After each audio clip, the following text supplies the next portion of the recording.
Hi, this is Professor Kerry Irish. This is the second installment of my reading in brief of C.S. Lewis's Mere Christianity. In my first reading, Lewis introduced listeners to the concept of the law of human nature. He argued this law, the general knowledge of right and wrong, moral and immoral, was understood by human beings, at least in general terms, in all times and all places. Today, in part 2, Lewis expands on that idea.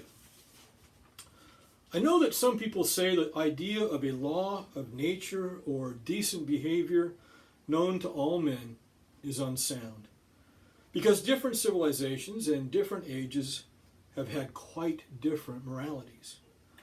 But this is not true. There have been differences between their moralities, but these have never amounted to anything like a total difference.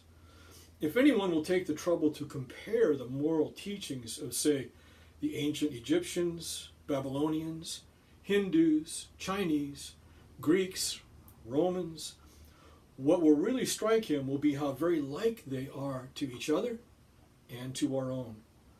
Some of the evidence for this I have put together in the appendix of another book called The Abolition of Man.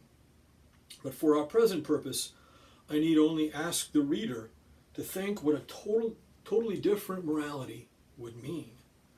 Think of a country where people were admired for running away in battle, or where you felt proud about double-crossing the people who had been most kind to you. You might as well try to imagine a country where 2 and 2 are 5.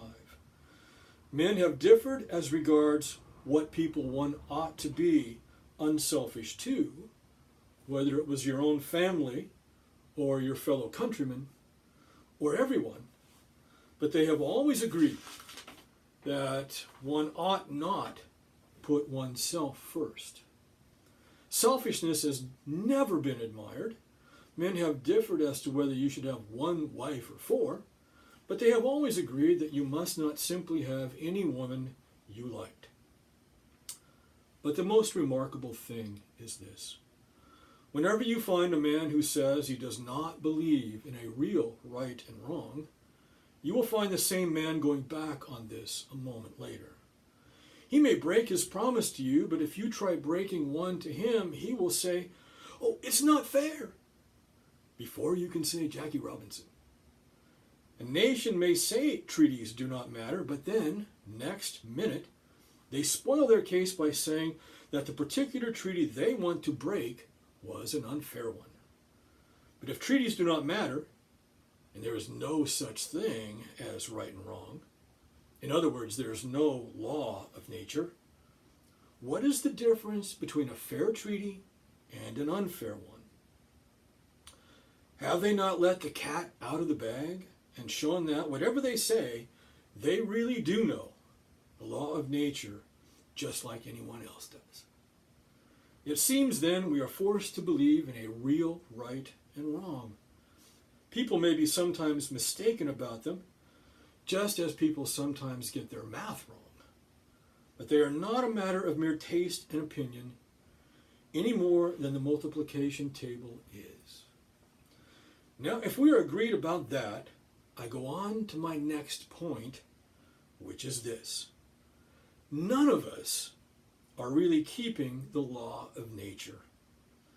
If there are any exceptions among you, I apologize to them. They had much better read some other work. For nothing I'm going to say concerns the perfect people. And now, turning to the ordinary human beings who are left, the imperfect people. And this is Lewis's next topic, which I'll take up with my next presentation of C.S. Lewis's Mere Christianity in brief.